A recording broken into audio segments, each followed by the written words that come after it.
Hello दोस्तों, मैं हूं कमलेश। हम कक्षा 10वीं की विज्ञान पढ़ रहे हैं, जिसमें हमने एनसीईआरटी के अध्याय 1 रासायनिक अभिक्रियाएं और समीकरण के कुछ अभ्यास के प्रश्न पिछले वीडियो में हल किया। आइए हम आगे के प्रश्न इस वीडियो में हल करते हैं। वसा युक्त अथवा तेलीय खाद्य सामग्रियों के उपचयन की गति धीमी करने के लिए दो महत्वपूर्ण उपाय लिखिए। उत्तर देखते हैं क्या लिखा हुआ है कि वायु रोधी बर्तन में रखने से उपचयन की गति धीमी हो जाती है। अगर हम वायु रोधी कोई बर्तन लेते हैं तो इसमें उपचयन की गति धीमी हो जाती है। दूसरा है कि थैली से ऑक्सीजन को हटाकर नाइट्रोजन युक्त करने से उपचयन की संभावना खत्म हो जाती है, अर्थात हमारी खाद्य सामग्री लंबे समय तक सुरक्षित बनी रहती है। अगर उपचयन होता है तो वसा युक्त अथवा तेलीय खाद्य पदार्थ जो हैं वो जल्दी खराब होने लगते हैं। तो दो प्रकार से हम उन्हें बचा सकते हैं। एक तो वायु रोधी बर्तन में रखने से उपचयन की गति धीमी हो जाती है, और दूसरा है कि थैली से ऑक्सीजन को हटाकर नाइट्रोजन गैस भर देते हैं, जिससे उपचयन की संभावना जो है वो खत्म हो जाती है। अगला क्वेश्चन देखते हैं कि उस अभिक्रिया का नाम लिखिए जिसमें अभिकारकों के बीच आयनों का आदान प्रदान होता है। ऐसी अभिक्रिया का क्या नाम है दोस्तों? द्विविस्थापन अभिक्रिया। ऐसी अभिक्रिया जिसमें आयनों का आदान प्रदान होता है, इस प्रकार की अभिक्रियाओं को हम द्विविस्थापन अभिक्रिया कहते हैं। अगला क्वेश्चन देखते हैं कि रासायनिक अभिक्रिया किसे कहते हैं? केमिकल रिएक्शन किसे कहते हैं, समझाइए। ऐसी प्रक्रियाएं जिनमें नए गुणों वाले पदार्थों का निर्माण होता है रासायनिक अभिक्रियाएं कहलाती हैं। उदाहरण जैसे दूध से दही का बनना, लोहे पर जंग लगना। इन दोनों में कुछ नए पदार्थों का निर्माण हो रहा है, इसलिए इसे हम क्या कहेंगे? रासायनिक अभिक्रिया कहेंगे। अब देखते हैं कि अगला क्वेश्चन, रासायनिक समीकरण किसे कहते हैं? कि जब किसी रासायनिक अभिक्रिया को संकेतों अथवा सूत्रों के माध्यम से व्यक्त किया जाता है तो इसे रासायनिक समीकरण कहते हैं। उदाहरण देखते हैं जैसे H और ऑक्सीजन, हाइड्रोजन और ऑक्सीजन दोनों मिलकर क्या बना रहे हैं? H2O का निर्माण कर रहे हैं। तो इस प्रकार के समीकरण को हम रासायनिक समीकरण कहते हैं। नेक्स्ट क्वेश्चन है हमारे पास कि रासायनिक समीकरण के कितने भाग होते हैं? जो रासायनिक समीकरण है उनके कितने भाग होते हैं, हमें यह बताना है। तो हमें पता है कि रासायनिक समीकरण के कितने भाग होते हैं? दो भाग होते हैं। कौन कौन से? एक का नाम है अभिकारक और दूसरे का नाम है उत्पाद। अभिकारक वह पदार्थ होता है जो रासायनिक अभिक्रिया में भाग लेने वाले पदार्थ होते हैं, उन्हें हम अभिकारक कहते हैं। जो रासायनिक अभिक्रिया में भाग लेते हैं वो क्या कहलाते हैं? अभिकारक, या इन्हें हम क्रियाकारक या रिएक्टेंट भी कहते हैं। और जो वह उत्पाद है वह अभिक्रिया से उत्पन्न पदार्थ उत्पाद कहलाते हैं। जो अभिक्रिया में बनता है उसे हम उत्पाद या इंग्लिश में प्रोडक्ट कहते हैं। उदाहरण देखते हैं कि कार्बन और ऑक्सीजन दोनों अभिकारक हैं जो रासायनिक अभिक्रिया करके CO2 का निर्माण कर रहे हैं, कार्बन डाइऑक्साइड का निर्माण कर रहे हैं। तो यहाँ पर कार्बन और ऑक्सीजन जो है वो क्या कहलाएंगे? अभिकारक कहलाएंगे। और CO2 जो है वो क्या कहलाएगा? उत्पाद, या इंग्लिश में कहें तो प्रोडक्ट कहलाएगा। अगला क्वेश्चन देखते हैं, असंतुलित रासायनिक समीकरण किसे कहते हैं? उत्तर देखते हैं कि तीर के बाईं ओर तथा दाईं ओर के तत्वों के परमाणुओं की संख्या समान नहीं हो तो ऐसे समीकरण को हम असंतुलित समीकरण कहते हैं। जब दोनों तरफ परमाणुओं की संख्या अलग अलग होती है तो ऐसे समीकरण असंतुलित रासायनिक समीकरण कहलाते हैं। जैसे उदाहरण देखते हैं हम कि 2Mg, दो मैग्नीशियम के परमाणु हैं और दो ऑक्सीजन के परमाणु हैं। दोनों क्रिया करके एक उत्पाद बना रहे हैं, मैग्नीशियम ऑक्साइड। लेकिन यहाँ पर परमाणु की संख्या दोनों में क्या है? अलग अलग है। यहाँ मैग्नीशियम के दो परमाणु हैं और ऑक्सीजन के भी दो परमाणु हैं, लेकिन उत्पाद में दोनों के एक एक परमाणु है। तो इस प्रकार की रिएक्शन को हम असंतुलित रासायनिक समीकरण कहते हैं।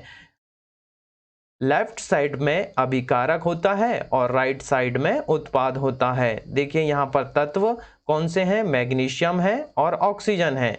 अभिकारक कौन से हैं, अभिकारक के परमाणु की संख्या 2 है, मैग्नीशियम की भी 2 और ऑक्सीजन की भी 2, जबकि उत्पाद में परमाणु की संख्या कितनी है, 1 है। दोनों में एक ही मैग्नीशियम है और एक ही ऑक्सीजन है।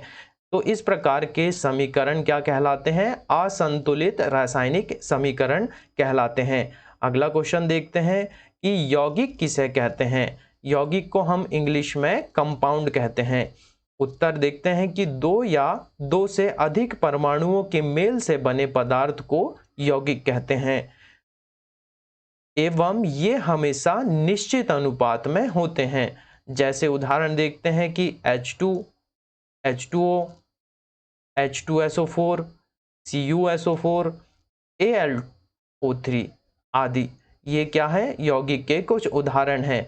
जैसे H2O जो है वो हाइड्रोजन और ऑक्सीजन के संयोग से मिलकर बना है, वैसे ही H2SO4 सल्फ्यूरिक अम्ल जो है वो हाइड्रोजन और सल्फर और ऑक्सीजन 3 प्रकार के परमाणुओं से मिलकर बना है।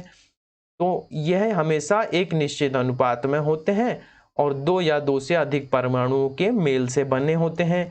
तो इस प्रकार के इन्हें हम क्या कहते हैं, यौगिक कहते हैं। अगला क्वेश्चन देखते हैं कि ऊष्मा के आधार पर रासायनिक अभिक्रियाएं कितने प्रकार की होती हैं। तो हमें पता है कि 2 प्रकार की होती हैं। कौन कौन सी, ऊष्मा क्षेपी अभिक्रिया और ऊष्मा शोषी अभिक्रिया। यह है ऊष्मा शोषी अभिक्रिया और ऊष्मा क्षेपी अभिक्रिया। एक्सोथर्मिक रिएक्शन और एंडोथर्मिक रिएक्शन 2 प्रकार की अभिक्रियाएं होती हैं। ऊष्मा शोषी अभिक्रिया की परिभाषा एवं उदाहरण दीजिए। अगला क्वेश्चन है हमारे पास, आंसर देख लेते हैं कि जिस अभिक्रिया में ऊष्मा का अवशोषण होता है उसे हम ऊष्मा शोषी अभिक्रिया कहते हैं। जैसे नाइट्रोजन और ऑक्सीजन दोनों अभिक्रिया करके क्या बना रहे हैं, नाइट्रोजन ऑक्साइड बना रहे हैं और ऊष्मा अवशोषित होती है, इसलिए हम इसे ऊष्मा शोषी अभिक्रिया कहते हैं। इस अभिक्रिया में ऊष्मा का अवशोषण होता है, एब्जॉर्प्शन होता है, इसलिए हम इसे एंडोथर्मिक रिएक्शन कहते हैं। अगला क्वेश्चन देखते हैं, ऊष्मा क्षेपी अभिक्रिया की परिभाषा और उदाहरण दीजिए। इसी के विपरीत होगी कि जिस अभिक्रिया में ऊष्मा बाहर निकलती है उसे ऊष्मा क्षेपी अभिक्रिया कहते हैं। जैसे कार्बन और ऑक्सीजन मिलकर CO2 प्लस ऊष्मा बाहर निकालते हैं, तो इस प्रकार की अभिक्रियाओं को हम ऊष्मा क्षेपी अभिक्रिया कहते हैं। अगला क्वेश्चन है कि संयोजन अभिक्रिया से आप क्या समझते हैं। संयोजन अभिक्रिया क्या होती है बताना है। वे अभिक्रियाएं जिनमें 2 या 2 से अधिक पदार्थ मिलकर एक नया पदार्थ बनाते हैं, तो ऐसी अभिक्रियाओं को हम संयोजन अभिक्रिया कहते हैं।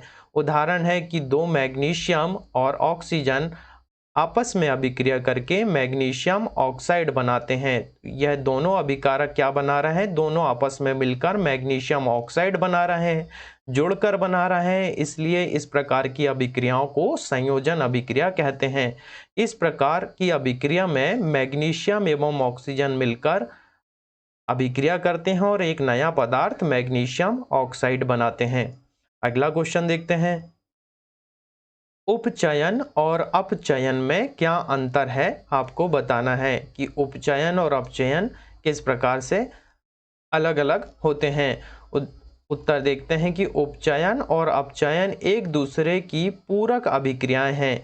जैसे उपचयन में ऑक्सीजन की वृद्धि होती है तो अपचयन में ऑक्सीजन का ह्रास होता है अर्थात कमी होती है। तो इस तरह दोनों में हम देख सकते हैं कि उपचयन को हम ऑक्सीकरण भी कहते हैं क्योंकि इसमें ऑक्सीजन की क्या होती है, वृद्धि होती है, और अपचयन को हम रिडक्शन भी कहते हैं। अगला क्वेश्चन देखते हैं कि एक भूरे रंग का चमकदार तत्व X को वायु की उपस्थिति में गर्म करने पर वह काले रंग का हो जाता है।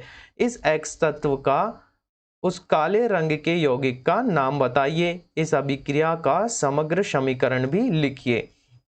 आंसर देखते हैं कि तत्व X क्या है, कॉपर है और काला रंग का यौगिक कॉपर ऑक्साइड होता है। यहाँ इसकी अभिक्रिया देखते हैं कि दो कॉपर के अणु और एक ऑक्सीजन का अणु आपस में मिलकर कॉपर ऑक्साइड का एक यौगिक बना रहे हैं। यह किस रंग का होता है? काले रंग का होता है। अगला क्वेश्चन देखते हैं कि संक्षारण क्या होता है। संक्षारण क्या होता है? धातु को संक्षारित होने से बचाने के लिए 3 विधियों का नाम लिखिए। संक्षारण को हिंदी में हम दूसरे शब्दों में जंग लगना भी कहते हैं। खुली वायु या नम वायु जल के संपर्क में किसी धातु की सतह पर आती है तो इसकी सतह पर वायु धातु से अभिक्रिया कर एक पदार्थ बना लेता है जिससे धातु का क्षय होने लगता है। तो इस परिघटना को हम संक्षारण कहते हैं। संक्षारण को हम जंग लगने के उदाहरण से भी समझ सकते हैं। जिस तरह से लोहे को वातावरण में खुला रख देने पर वायुमंडल की नमी और ऑक्सीजन आपस में क्रिया करके लोहे के ऊपर एक परत बना देते हैं जिसे हम जंग कहते हैं। तो लोहे पर जंग लगना भी संक्षारण का एक उदाहरण है। इसकी विधियों के नाम देख लेते हैं कि धातु को संक्षारित होने से बचाने के लिए 3 विधियां कौन कौन सी है। पहली है जस्तीकरण करके, दूसरा है पेंट करके और तीसरा है तेल या ग्रीस लगाकर। जस्तीकरण करने का अर्थ होता है कि किसी धातु पर जिंक की परत को चढ़ा देना। इसे हम गैल्वेनाइजिंग भी कहते हैं। जैसे लोहे पर जिंक की परत चढ़ा देने को हम क्या कहेंगे? जस्तीकरण कहेंगे, जिससे उस पर जंग नहीं लगेगा। पेंट करके किसी धातु की सतह को हम संक्षारण से बचा सकते हैं। और उसी तरह तीसरा ऑप्शन है कि तेल या ग्रीस लगाकर भी संक्षारण को हम कम कर सकते हैं। अगला क्वेश्चन देखते हैं कि रासायनिक समीकरण को संतुलित क्यों किया जाता है। उत्तर है कि द्रव्यमान संरक्षण के नियम को संतुष्ट करने के लिए रासायनिक समीकरण को क्या करते हैं? संतुलित करते हैं। अगला क्वेश्चन है कि वायु में जलने से पहले मैग्नीशियम रिबन को साफ क्यों किया जाता है। वायु में जलने से पहले मैग्नीशियम रिबन को इसलिए साफ किया जाता है ताकि उसके ऊपरी सतह से धूल के कण हट जाएं, जिससे सतह प्रत्यक्ष रूप से वायु के संपर्क में आ जाए। इसलिए उसे क्या करते हैं? साफ करते हैं। नेक्स्ट क्वेश्चन है कि उस अभिक्रिया का नाम बताएं जिसमें किसी पदार्थ से ऑक्सीजन निष्कासित होती है। ऑक्सीजन बाहर निकलती है तो ऐसी अभिक्रियाओं को हम अवकरण अभिक्रिया कहते हैं। नेक्स्ट क्वेश्चन है कि तापीय वियोजन क्या है, इसका एक उदाहरण लिखिए। ऐसी अभिक्रिया जिसमें गर्म करने पर कोई पदार्थ 2 या 2 से अधिक पदार्थों में विघटित हो जाता है तो उसे तापीय वियोजन कहते हैं। उदाहरण देखते हैं। इसका उदाहरण क्या है कि कैल्शियम कार्बोनेट गर्म करने पर कैल्शियम ऑक्साइड और कार्बन डाइऑक्साइड में विघटित हो जाता है। तो ऐसी अभिक्रियाओं को हम क्या बोलेंगे? तापीय वियोजन अभिक्रिया कहेंगे, जिसमें गर्म करने पर जो हमारा यौगिक है वो 2 अलग अलग भागों में टूट जाता है या विघटित हो जाता है। तो ऐसी अभिक्रियाओं को हम तापीय वियोजन कहते हैं। अगर आपको यह वीडियो पसंद आ रहा है तो चैनल को लाइक करें और सब्सक्राइब करें। Thank you for watching.